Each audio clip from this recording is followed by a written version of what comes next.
Вопрос Полу Моррису, UK Trade and Investment, VC. Пол, вы активно консультируете правительство Великобритании и других стран по стимулированию инновационного развития корпораций. Как бы вы оценили, во-первых, роль корпоративных венчурных инвестиций в инновационном развитии Великобритании? И второй вопрос, это скорее уже мой шкурный такой, да.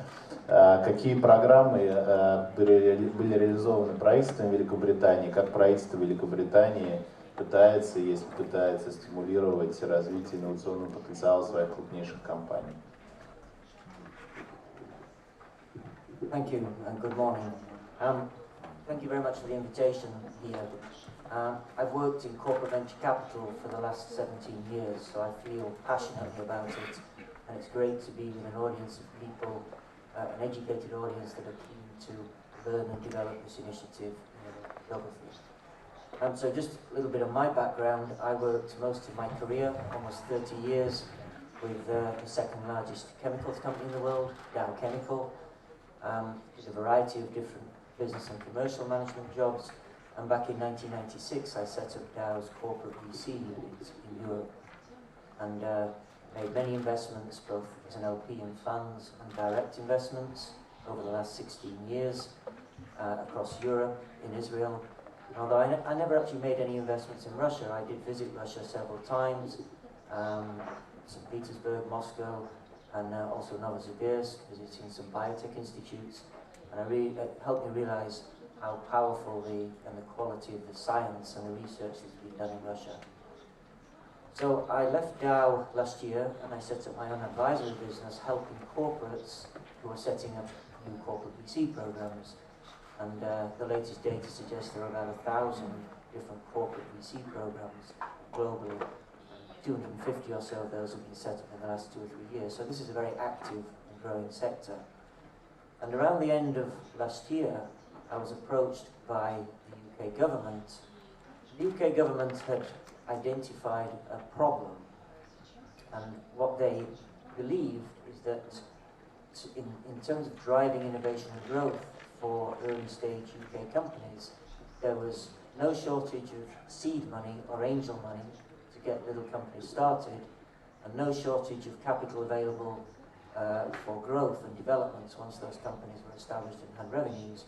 But there was a gap in between Series A, maybe Series B funding. And the question was how to fill that gap.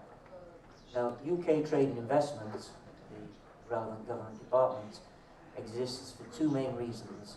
One is to help UK companies do business outside the UK, to export and trade. And the other is to help non-UK companies that would like to come to the UK and build manufacturing plants and obviously create jobs and things like that. UKTI has about 2,500 people around the world, including several people here in Moscow.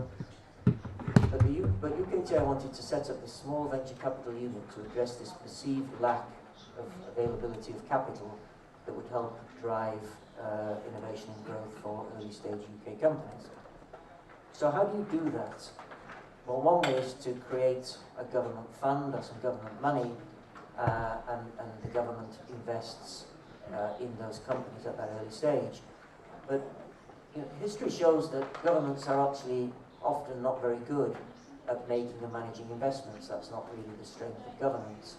So what UKTI decided to do is to set up a small team of advisors to firstly identify the best, highest quality, good potential, high growth potential UK companies that were looking for early stage funding.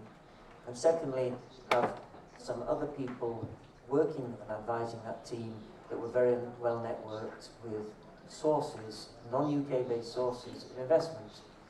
And what the interesting thing was that the UK government already identified that corporate VC was a very important source of funding.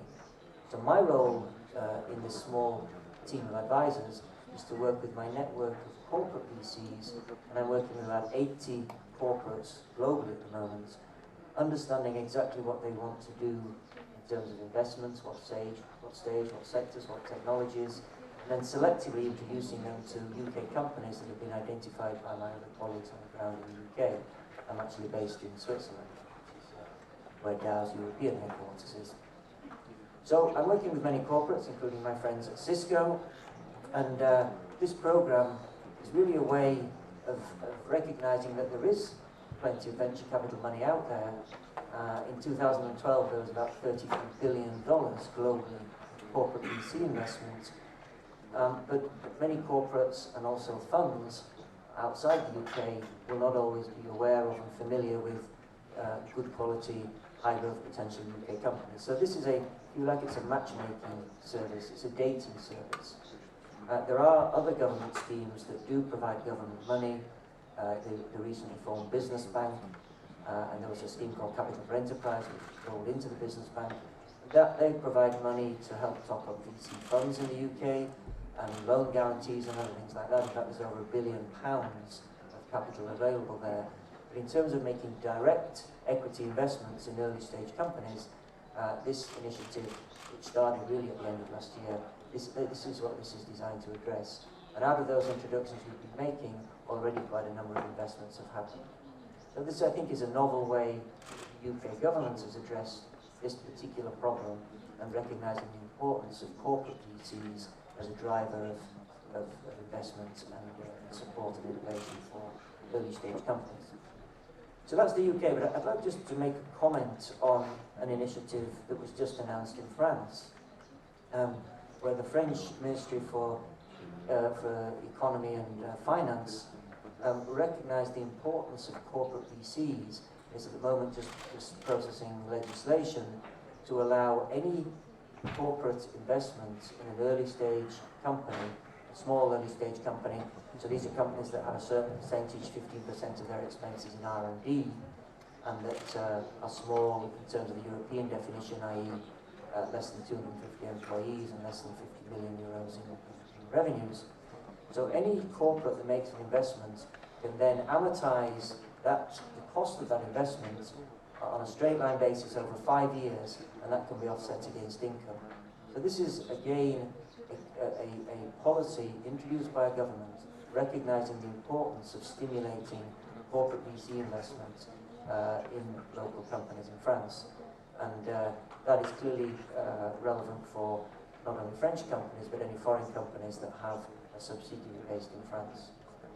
And then maybe just to select one other small example, I think we're here today at the invitation of the R&D Directors Club. This is an initiative in Russia which is very strongly supported by the Ministry for Economic Development and by Russian venture capital, Russian venture company rather. I think it's another clear example of the recognition of the importance of corporate VC. Corporates generally, there's a debate about how much actual corporate VC investment there is, because not all that is reported. But my own estimate is that this is around $5 to $6 billion last year. That's a huge amount of investment.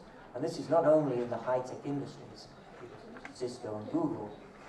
This is also, I see many companies in the oil and gas sector, in utilities, in water, in industrial and engineering, chemicals. Many of the large companies in these industries have set up or are setting up corporate VC programs. And I think for the large Russian corporations represented here, I think there are opportunities, there are the importance of innovating and growing is stronger than ever, and all that innovation happens, or the part of that innovation happens in small companies. How do you access that? How do you interact with those companies?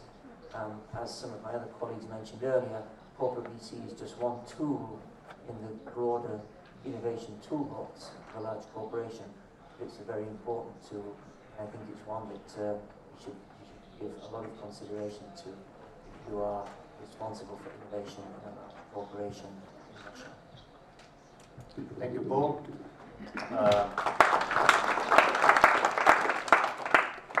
Как корпоративные венчурные инвестиции являются лишь одним из инструментов инновационного развития, они являются и лишь одним из сегментов в целом рынка венчурного инвестирования. По анализу опыта американского рынка корпоративный венчуринг где-то от 7 до 10% составляет от общего объема венчурных фондов.